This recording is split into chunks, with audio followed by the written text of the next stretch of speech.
बोले भारत माता की जय हो। सनकादि मुनि भी आए हैं भारत भूमि भ्रमण के लिए। हाँ हाँ, पवित्र भूमि है वो। एक बार महाराज भृगु जी से प्रहलाद जी ने पूछा, महाराज भारत में कितने तीर्थ हैं? तो भृगु मुनि ने बताया, देखिए भैया प्रहलाद सुनो, भारत में कितने तीर्थ हैं ये तो नहीं पता,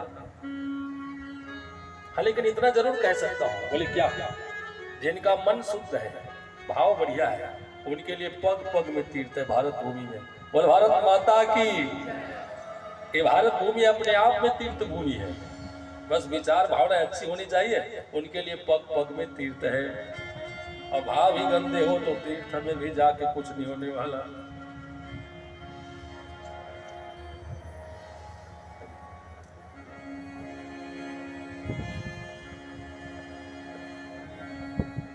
तो आज दोनों महान संतों का सम्मेलन हो रहे हैं विशालापुरी क्षेत्र में। एक तरफ ब्रह्मनंदन सनकादि मुनि है, एक तरफ ब्रह्मनंदन महाराज नारद मुनि जी। एक गोद से प्रकट हुए ब्रह्मा जी के पताल खाने में, देखिए ब्रह्मा जी के गोद से नारद मुनि जी का प्रादुर्भाव हुए और इनके माइंड से, मन से सनकादि मुनि मानस पुत्र कहलाते हैं। और दोनों के दोनों विद्वान हैं और कितना कितना ज्ञान रखते हैं, तो त्रिकाल ज्ञान है इनमें, त्रिकाल दृष्टि है। त्रिकाल्यज्ञ सर्वज्ञ तुम, गति सर्वत्र तुम्हारी। त्रिकाल्यज्ञ सर्वज्ञ तुम, गति सर्वत्र तुम्हारी। गाँव सुता के दोष तुम, मुनिवर हृदय विचारी। मुनिवर हृदय विचारी। नारद मुनि जी और सनकादि मुनि, इनमें त्रिकाल ज्ञान है, भूत भविष्य वर्तमान। समझ रहे देवांगन जी? कथा समझ में आ रही है ना? समझ रहे ना? तब तो ठीक है।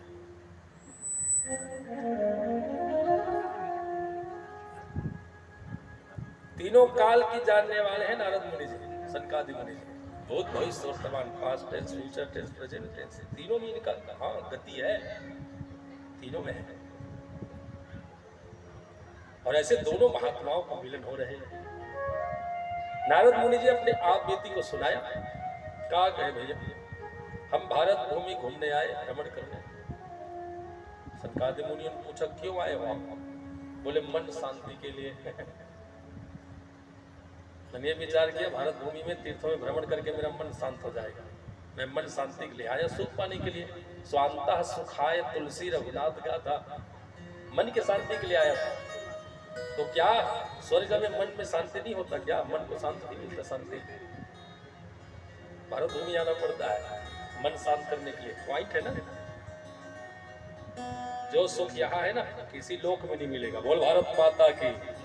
जो आजादी भक्तों को भारत भूमि में है, याद रखियो, भजन कीर्तन करने के लिए, वो कहीं नहीं है। यहाँ आरक्षण है हम भक्तों को,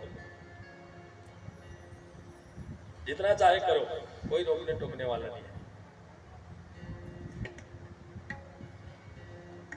सभी तीर्थों में आकर के मैंने घूम करके देखा, भ्रमण करके देखा, हे सनकादि मुनियों, कहीं मेरा मन शांत नहीं हो पाया। क्यों? क्योंकि यहाँ कलयुग ने डेरा जमा लिया है। कलयुग के आने के बाद सब खत्म, फिनिश, टाटा बाय बाय, कुछ नहीं बचा है।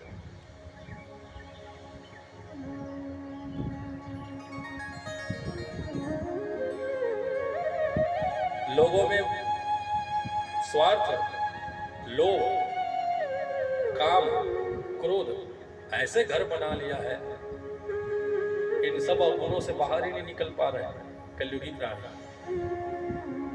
मंदिरों में गया, तीर्थों में गया, सब जगह स्वार्थ हो गया है। कलयुग के आने के बाद ना सब स्वार्थी हो गए।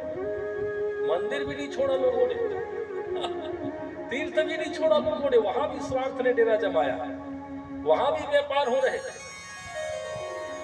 मंदिर में भी व्यापार चल रहा। कलयुग का प्रभाव नहीं है। फिर मैं बड़े बड़े महात्मा जनों के आश्रम में, साधु संतों के जय आश्रम में श्री जाकर कृष्ण। के देखा श्रीमद् भागवत कि दिन कथा रात भजन छापा कीर्तन में छत्तीसगढ़ व्यस्त से रहते मैं हैं। 3 4 घनश्याम 5 घंटे खटवानी। तक ध्यान में